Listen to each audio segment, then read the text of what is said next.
Hey guys, James in the Nerd Room. So we're doing a rant video today, apparently.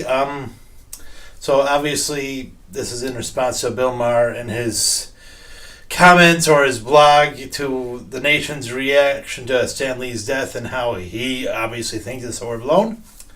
So obviously, if you know Bill Maher, you know he's a man who has to stir the pot. He has to get a reaction. More often he wants to be that guy who's a devil's advocate for anything just because he can. I mean, but that's no way to live. But anyways, so he wrote on his blog about what's going on. So I figured I'd give my response to most of this stuff. So he writes in his blog, America is in mourning, deep, deep mourning, for a man who inspired millions to, I don't know, watch a movie, I guess. Because that's how a simple mind and a narrow view that Bill Maher has about a guy who's written comic books or whatever, or he's been in cameos. There's a reason why he's been doing cameos in movies, because he created a mythology, he created a story, he created characters and storylines that have existed for 40, 50 some odd years, I should say. Almost 60 years now. And he's had more of an impact than you'll ever have. I mean, you were in Iron Man 3 of all things, Bill Maher, so you really don't have a point to, shoot upon. I mean, yes, people want to see him in the movies, that's true, but,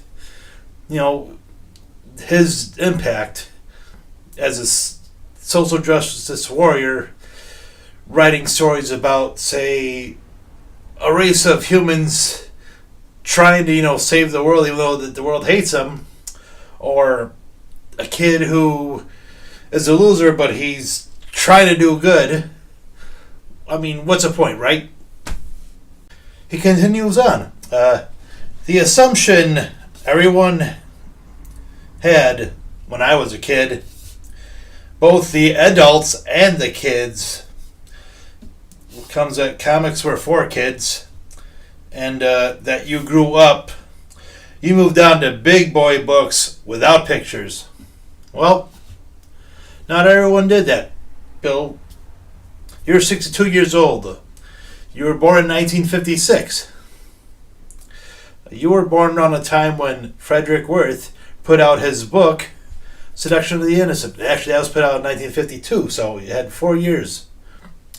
So around your time, Congress had meetings because of the fact that books that were more steered toward adults were being picked up by kids, and they were reading. And basically, according to this book, it was the comic books were responsible for juvenile delinquency. So Congress had meetings and set up what they called the Comics Code. Basically, they took comic books that were for adults, the horror comics, war comics, whatever, cleanse them all so they were for kids. So you can thank that. And I'm 44 years old. I've been reading comics since I can remember, since I first started reading. It actually helped me to read. If you saw my Stan Lee video, my first comic book was a Peter Parker Spider-Man. But I got the comic bug from my father, my late father. He was born in 1950, and he never really stopped reading comic books either, because he's a science fiction fan. It's not that he didn't grow up. He grew up. He raised a family. He had children.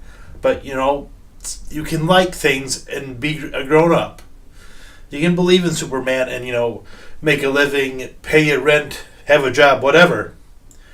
But, you can't tell people they can't have a certain hobby because you don't agree with it. I'm sure that there's someone that writes a big boy book like Stephen King, who's also a comic book fan, that might have a word to say with you about that. And he continues on with his blog. But then 20 years ago or so, something happened. Adults decided they didn't have to give up kid stuff and started pretending that comics were actually sophisticated literature. Pretending is a strong word. I wouldn't use it, not one bit. Not when you have a book like, say, Arkham Asylum. It's a psychological study, more or less. It's a painted graphic novel. Yes, graphic novel is a word. It's as long as a novel. It's got pictures in it, but they tell intricate stories, such as The Watchmen, for example, about the effort to try to stop an oncoming nuclear war or whatever, and what you're willing to do to not compromise your principles, or what you're willing to do to compromise your principles. It's very complex, but I'm sure Bill Maher wouldn't see it that way. He'd say, oh, superheroes. And Kingdom Come, about the old generation and the new generation in a culture clash. I don't have my copy of Dark Knight Returns, but I could cite that as an example as well. But I won't have to use those for an example. I would probably go with the book Maus, Maus. It won the Pulitzer back in 1986, if I remember correctly, for literature, as it told the story of the Holocaust using cats and mice as the protagonist and antagonist in the story to tell a story. So, sophisticated literature depends on the point of view. I mean, if you're just going to look at a say Kingdom Come and just say it's just superheroes in a book, then Godspeed.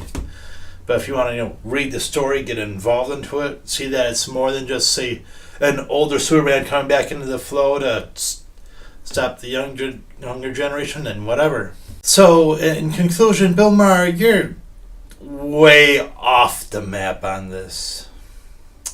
If you know, most of these heroes weren't created just to be superheroes. They were created to be something more. They were created to be a reflection. Superman himself, he's not just supposed to be flying around saving the day. He was the original social justice warrior. His first story was trying to get a woman off a death row and trying to prove that she's innocent, and doing whatever it takes to, make it happen. Batman basically is a vigilante. Obviously, saw that the law was not doing enough, took the law into his own hands. So, yeah. You want to, call things kid stuff, go read an Archie book. Go read a Richie Rich book. But, don't shoehorn all comics into something like that. And don't say someone, an adult, who has the ability to make up their own mind and support themselves, shouldn't be reading quote-unquote kid stuff. Because adults are free to do what they want, and if they see things as, more than the kid stuff, as, sophisticated literature, then more power to them. So don't come across with your pompous arrogance and tell people what they should or should be not be doing just because you don't agree with it. Okay, guys, thank you for watching and dealing with my rant, and we'll try to get a happier video next time. See you later.